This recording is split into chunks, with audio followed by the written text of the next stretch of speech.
Hello, my name is Patrick Usher, and in this video, which is the first of the start of a series of new videos, I will be thinking back to the times when I had POTS. That's going to be kind of a first series of videos where I delve into what it was like back then for me, and then I'm also going to have another series of videos which looks at the 6-month period of recovery. And I want to do this because although the main aim of this channel is to put forward the idea of POTS being caused by the limbic system and to present evidence and ideas that back that idea up, and that there is a treatment in the form of the dynamic neural retraining system, and I believe that's very important. I'm essentially trying to create a channel that I wished I had or had come across when I was sick, that hopefully inspires hope and clarity about the cause of POTS and its most effective treatment. But of course, there's more to recovery than just than hypotheses and science and neuroplasticity and understanding the theory of it. It's also a deeply emotional journey and human journey, and certainly that was very true for me.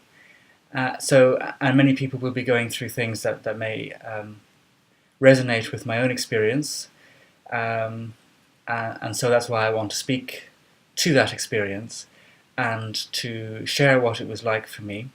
Although I only had POTS at its worst for 4 months, and I had it more mildly, but nevertheless in ways that really severely impacted my health for about 1.5 years before that. So from kind of sort of November, October 2013 through to sort of January 2015 or thereabouts, my health was poor.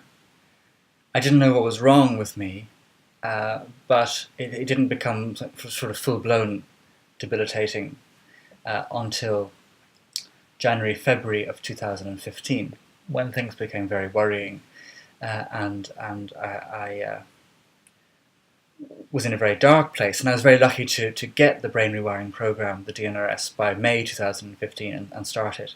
So I only had that short period, so I can't speak to what it's like to have POTS for 3, 4 years, 10 years, as will be the case of some of you watching this.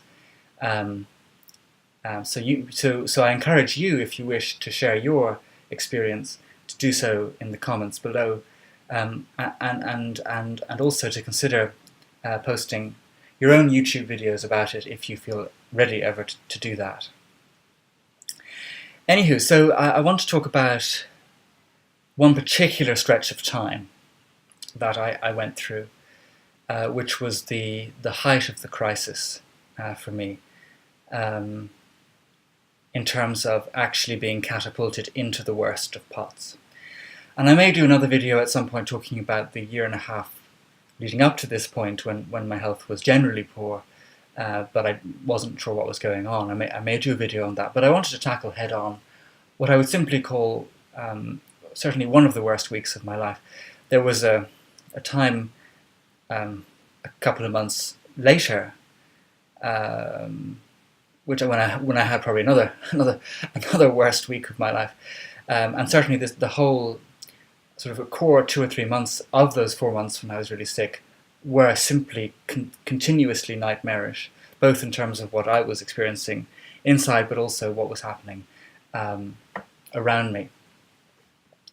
So anyway, I want to first of all to speak to that particular week, and this week was a week in February 2015 when things suddenly became very, very bad for me health-wise. And I had been doing a PhD in England, in Exeter, and on Stoic philosophy, and I'm very fond of the Stoics, but I was never happy doing a PhD. I was never a happy academic fit. But anyway, so I had these escalating health problems. I'd been to the doctor, and there was sort of no joy there.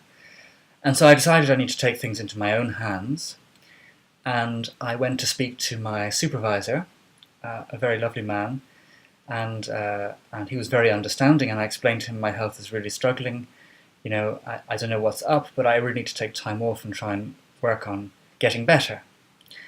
And he said, okay, that's fine, absolutely. And so I applied for an interruption of my studies, initially for 2 months, but I was planning kind of to extend that. And the day after I was granted this 2 months off, my health deteriorated beyond anything I could have thought possible. This is the great irony of what life can chuck at you just when you decide that you finally have to sort things out. Things get a hell of a lot worse.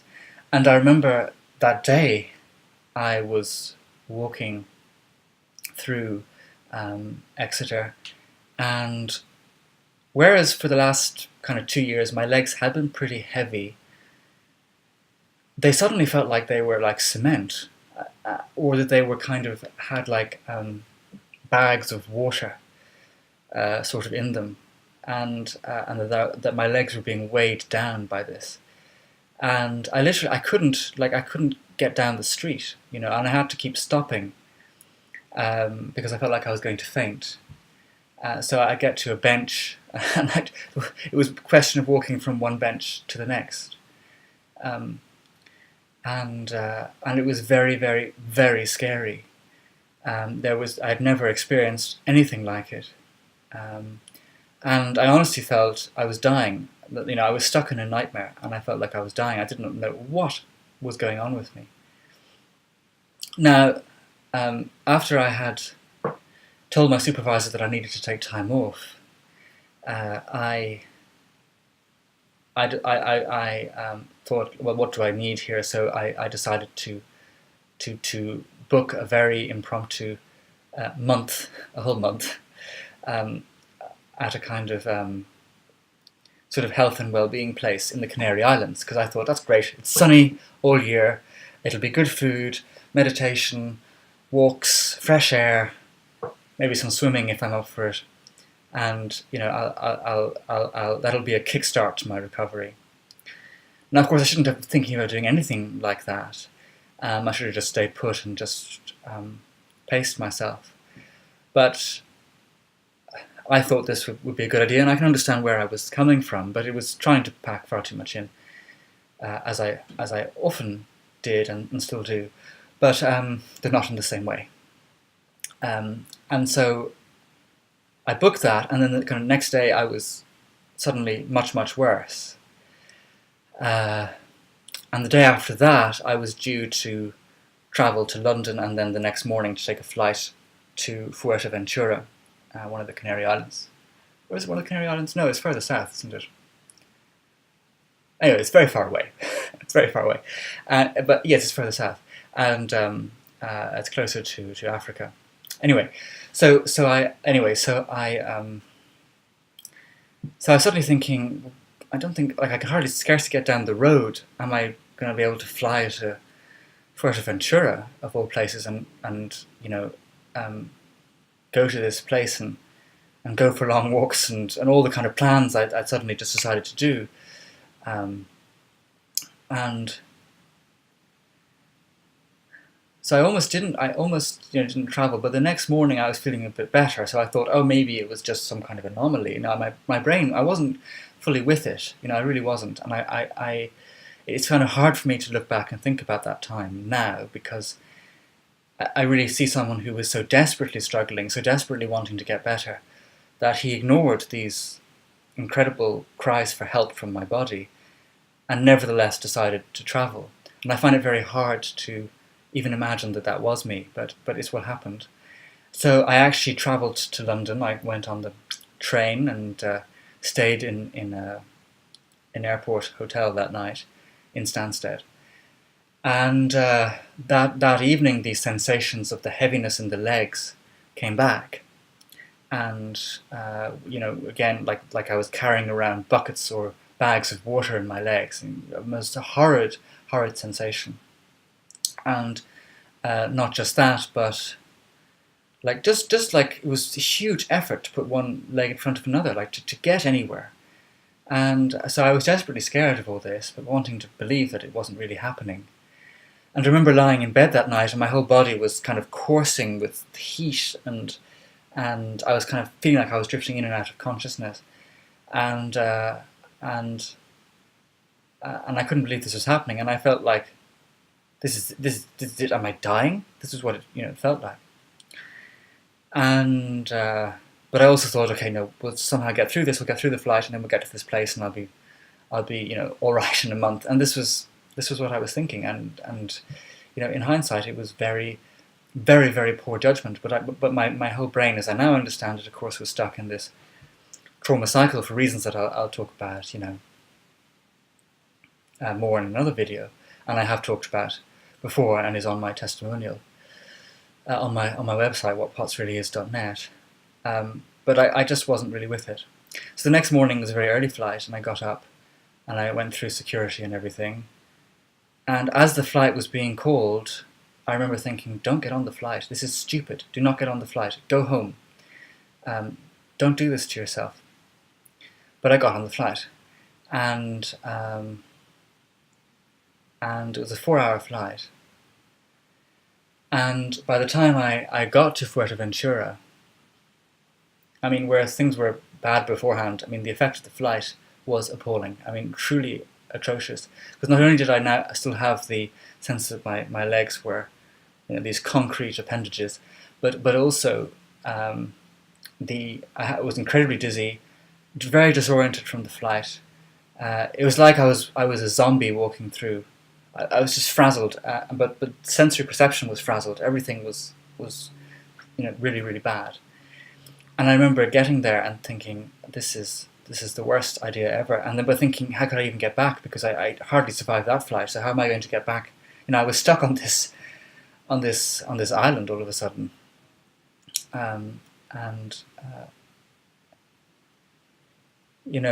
Really, in hindsight, all a gross error.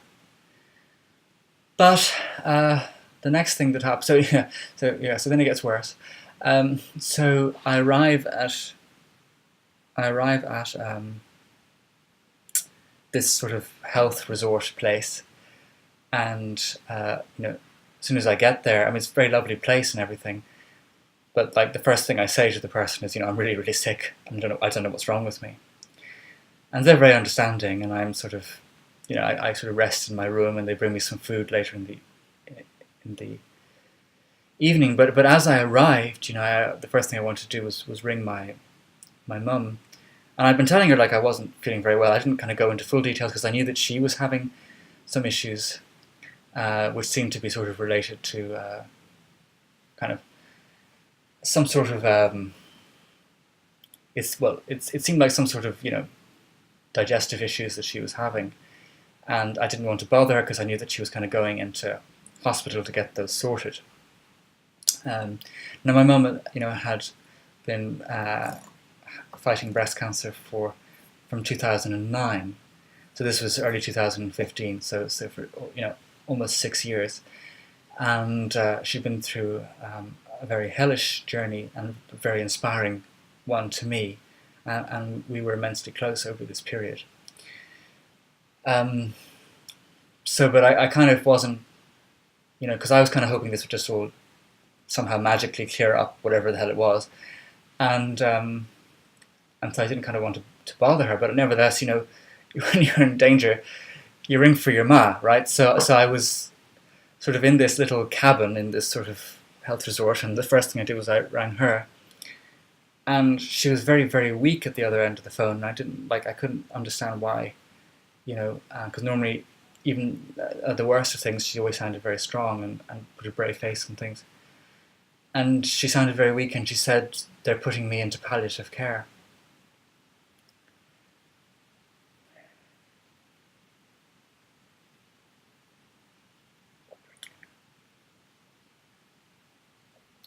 And that just came out of nowhere. Because she was just going into hospital with these seeming digestive problems, and then all of a sudden they said that she was all blocked up with tumours.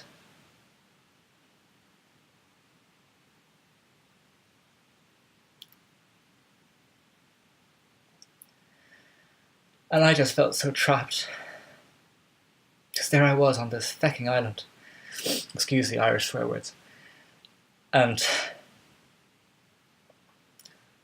stuck in this cabin, and I could scarcely think how I was suddenly going to be able to get back. And this all just came out of the blue. And, so there I was, feeling like I was sort of on the way out. And then, to get that message that she was, in fact, going into palliative care from nowhere. It was complete hell.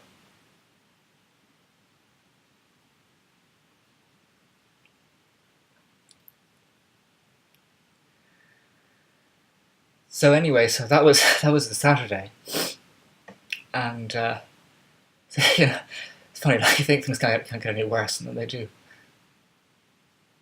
And suddenly, I just, I was trying my best to sort of get to know the other people who were there, but my mind was elsewhere, and I tried my best over that sort of 2-day period. My whole focus came about, I've got to somehow get well enough to just get off this island and go home to Dublin somehow. And there is a direct flight with a different airline to the one I went out on, but I just had to somehow get home. And I didn't care if it killed me, because I had to be there. Now, I tried my best to kind of to rest a lot, and I didn't take part in any of the activities because I couldn't possibly have. So I meditated a lot, for 4 hours a day, I think, when I was there. I just tried to eat some generally good food, rested. I went, and I started to feel a bit better, after 2 or 3 days, I was feeling a bit better.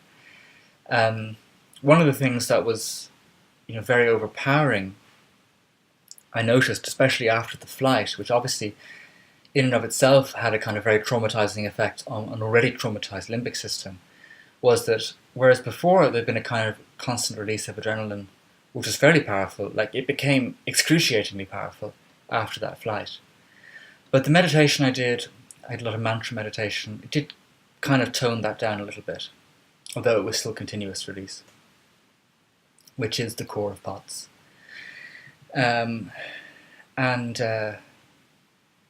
So I tried to, it's funny thinking about all this stuff, it really is. I've kind of blocked it from my mind, but anyway, it's still there, it still happened. Then, yes, I tried really hard. My whole effort was, can I get better and go back?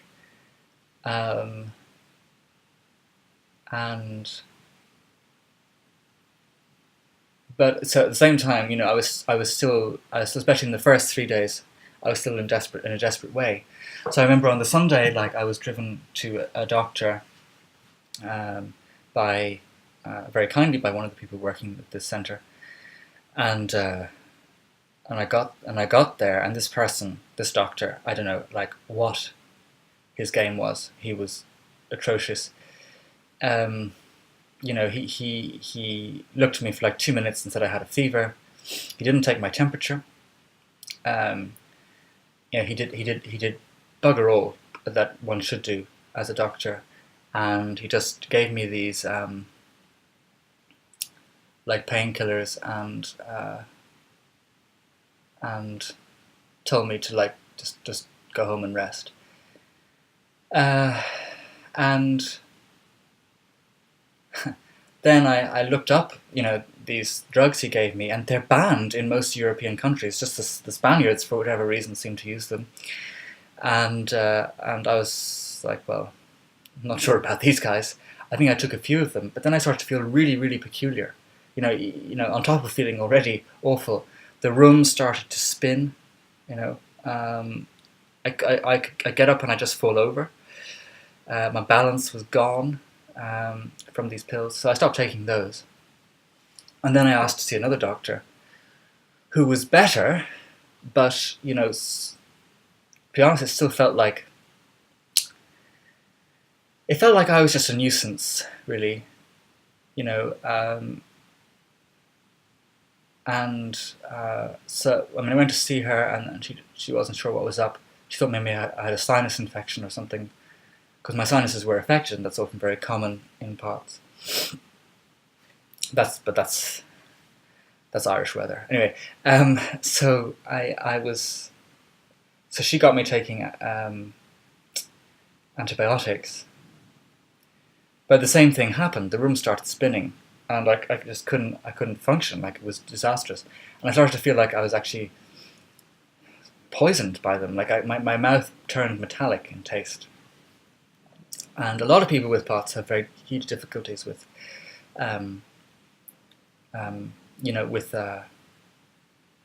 with medications, because once the autonomic nervous system is sensitive to everything, it's sensitive to everything, and you just can't handle these things. So, but like, again, anytime I tried to ring her up, even though she told me, ring me if there's a problem, I was being a nuisance. Why are you ringing me? Yeah. And that was, very, very hurtful. So even more isolating, as I was sort of desperately trying to get the hell out of there. So I just decided, right, I'm just going to stop taking this stuff. I'm stop taking everything. I'll just meditate, rest, pace myself, try and focus on reading, just rest in the sun, go for little walks as I was able. And over the course of that week, I was able to feel a bit better. So I decided to book a flight back. I think it was it the Thursday? No, I think it was a Saturday. No, it was a whole week I was there. No, so it was a Saturday. It was the Saturday after.